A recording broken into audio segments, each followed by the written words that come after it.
today we are going to make some chocolate chip cookies. They are those really American style ones, you know, the ones that they spread out as they cook, so they go very kind of flat. When you bake, you want to make sure that you've got all your mise en place done. And mise en place means literally translated as everything in its place. So we're going to start with our weighing scales. I'm going to weigh out our dry ingredients. Just a plain flour. I'm going to add our own raising agent. So I make loads because we freeze some. So we have a batch and then we freeze some. And we need a teaspoon of baking powder. When I talk about teaspoons, I mean level teaspoons. That is a heaped teaspoon. To make it level, literally I use the back of a knife and that gives you a nice level teaspoon. You've got your flour and your baking powder in there. Now we're going to put our sugar, of which there's rather a lot. But I'm going to use a nice soft brown sugar. You need 500 grams. When you're baking, it's quite a good idea to be quite accurate because of the chemical processes that go on, right? That's your 500 grams of sugar. And this is a lovely pat of unsalted butter, which is very soft. It's at room temperature. A pat of butter weighs 250 grams, and that's what you need in this recipe. And then we're going to crack 2 large eggs into a bowl so that they're ready to go as well. So nice crack on the side. Thumbs in and crack that into the bowl. Again, if any kind of shell gets in there, like there's a little bit there, make sure you take it out. Again, bit of a crack on the side of the bowl. Use your thumbs to separate the shells and pop that in the bowl. I put my vanilla in with my eggs. So we need a teaspoon of, now because you've got the baking powder there, it doesn't matter. All these ingredients are all going to mix together in the end anyway. So a teaspoon of vanilla, second teaspoon of vanilla. A little bit of salt to go into the flour. You can put a couple of pinches in. Salt brings out the flavour, and whilst you don't want too much of it, you do need a little bit because, as I said, it enhances the flavours on your palate. Only other thing we need to measure out is our chocolate. Now, you can see how much sugar and fat is in there. And when it comes to chocolate, it's up to you what ratio you use. But the white chocolate is mostly fat and sugar. Milk chocolate is a mixture. And dark chocolate, and this is 70%, is 70% cacao. And so this is less butter and less sugar. So I tend to do a third of each.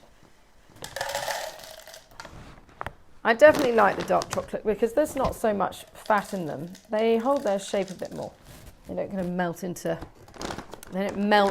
the cookie so much. Now, if you can't get hold of chocolate chips like these, you can, of course, just get some normal chocolate slabs, some chocolate bars, and just break it off and chop it up with your knife. Put some white chocolate in there, you see, not so much. So you basically want about 300 grams of chocolate. So what I'm going to do now is just make sure that my oven is on, set at 180 degrees, and that I've got a baking tray lined with baking parchment. If you have one of these silicone mats, fantastic. But if you don't have one, just line your baking tray with some paper, some baking paper, all this. Just stops them all sticking at the bottom. So what I'm going to do first is this bowl of dry ingredients. I'm going to give them a bit of a light whisk. What you're trying to do is just mix all those dry ingredients together so they're evenly distributed.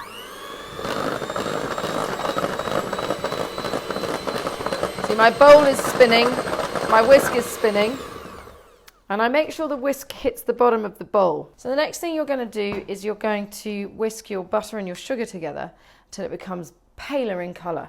So that means the kind of sugar begins to melt into the butter and it becomes really soft and it's easy to add all the other ingredients to.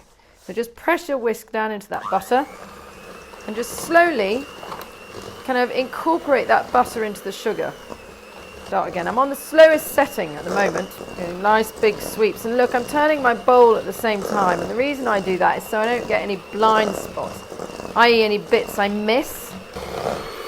Now I'm going to get my spatula. I'm going to push everything down into the centre.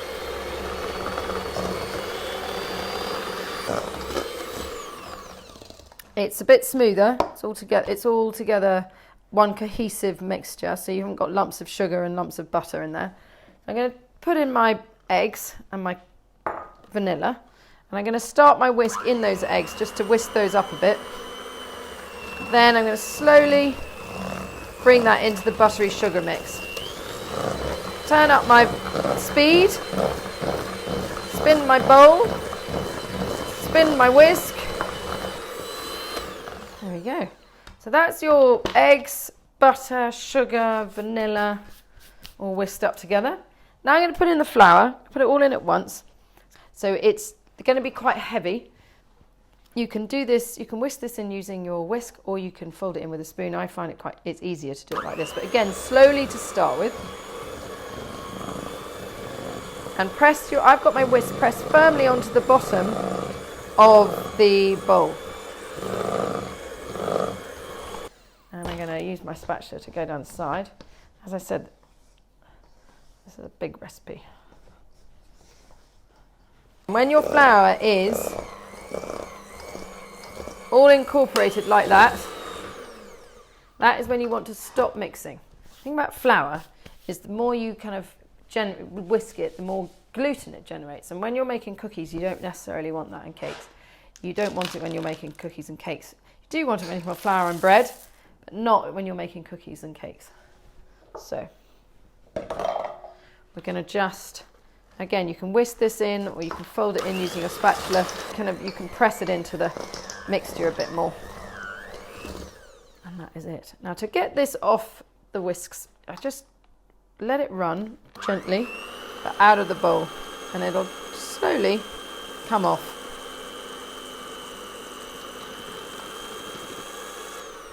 Like that. I need a couple of spoons here. Remember what I said at the beginning, they really spread out. So you want to just make it a bit closer to you. Always easier to do it if it's close to you. And look, you can see how they're all kind of piled up like this. I'm just going to check the sizes, because what happens is if they go too big, you end up with cookie cake, which sounds great and is often great, but actually it's easier to cook if it's like this. So I'm just going to literally put those straight in the oven like that. You don't have to pat them down, you don't have to do anything, they are ready to go. Pop them in there. There you go.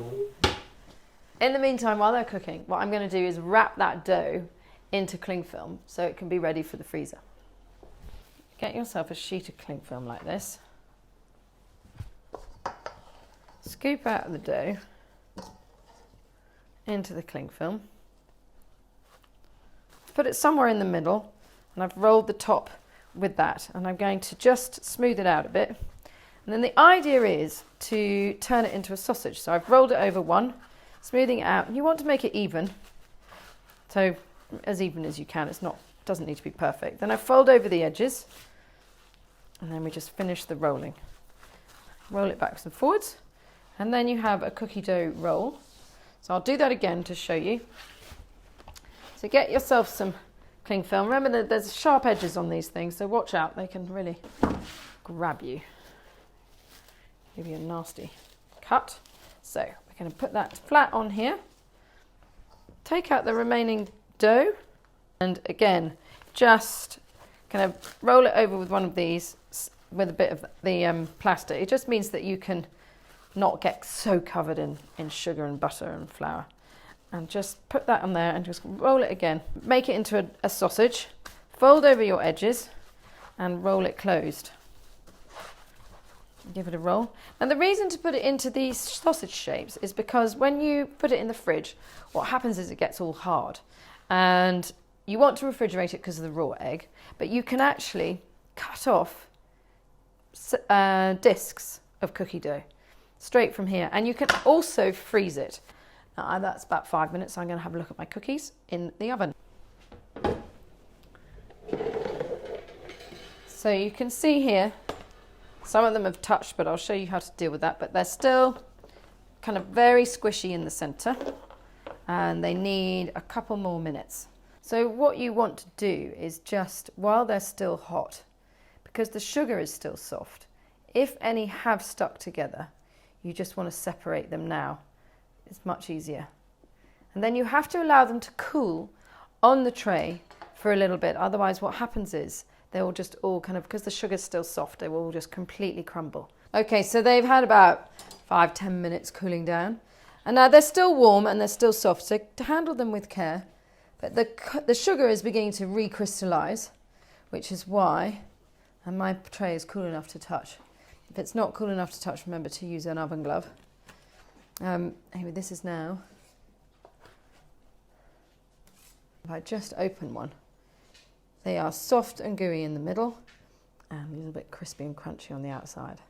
So that is it, the triple chocolate chip cookie.